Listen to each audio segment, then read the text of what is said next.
La seconde question est posée par les élus du groupe DPE.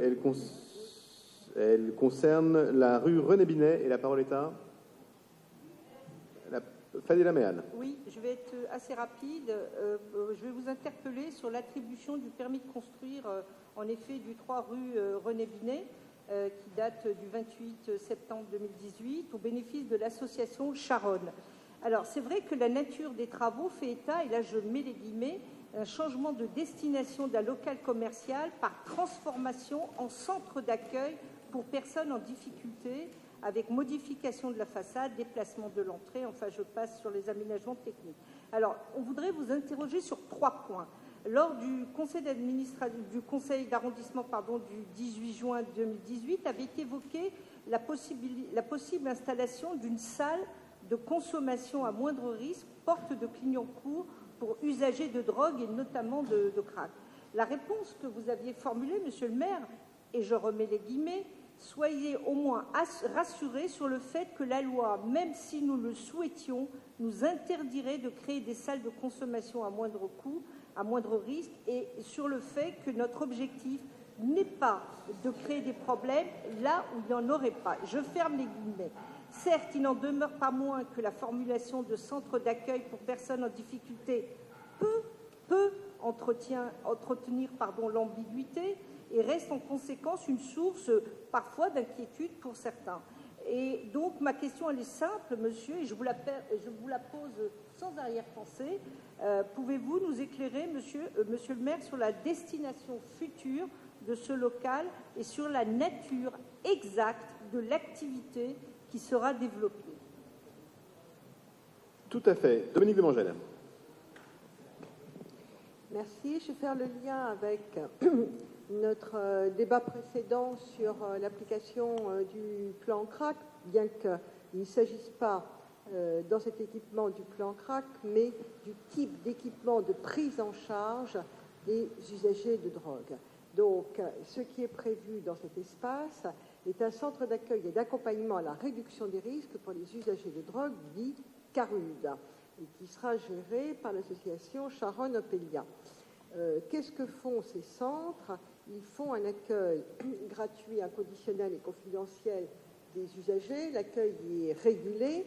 C'est un lieu d'observation et d'évaluation, de repérage de l'état des personnes. C'est un lieu où on leur propose un accès à l'hygiène et un accompagnement social, ainsi qu'un certain nombre d'accueils, de services de santé, soit de soins infirmiers, soit de permanence de la part de professionnels de santé.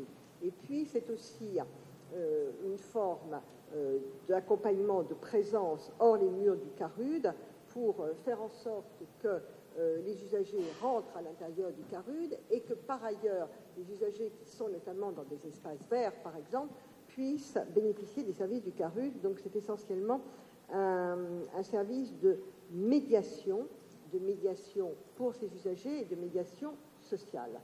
Alors, le travail par l'association Opélia est un travail qui est inséré dans le quartier et donc qui doit répondre aux besoins de ce quartier.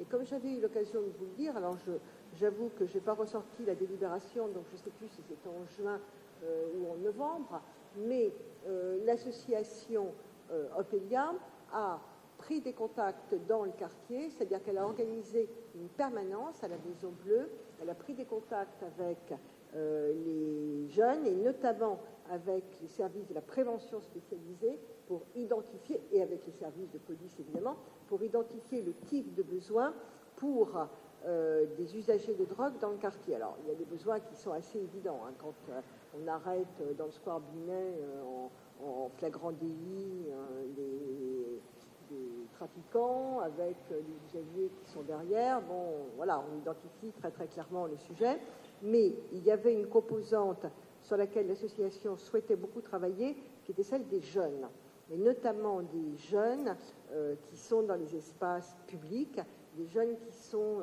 dans les espaces sportifs, pour voir quel était le type de besoin dont ils avaient pratiquement besoin, et ensuite introduire un dialogue avec les habitants pour que les habitants puissent considérer ce lieu comme étant un lieu ressource pour eux lorsqu'ils rencontrent des problèmes avec des usagers de drogue, notamment sur la voie publique. Donc c'est ce travail qui a été fait. Au-delà de la permanence d'Opélia, qui était organisée à la Maison Bleue, donc au centre social du quartier, il y a eu plusieurs réunions publiques. Une réunion publique à l'école d'Orléac, une réunion publique au lycée Rabelais et une réunion à l'école Laborie avec les parents d'élèves de l'école Laborie, puisque c'est pas loin et qu'il fallait, dans la définition du projet de gestion par l'association Opélia, prendre en considération tous les flux, toutes les problématiques locales et dialoguer avec les habitants et notamment, par exemple, faire en sorte que les horaires d'ouverture du CARUD soient le plus en accord avec les besoins du quartier.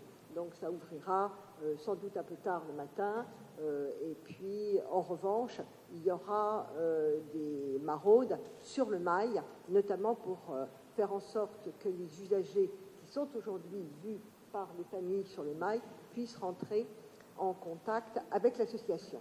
Voilà, ça ouvrira à la rentrée. Les travaux sont en cours, comme vous l'avez vous-même constaté.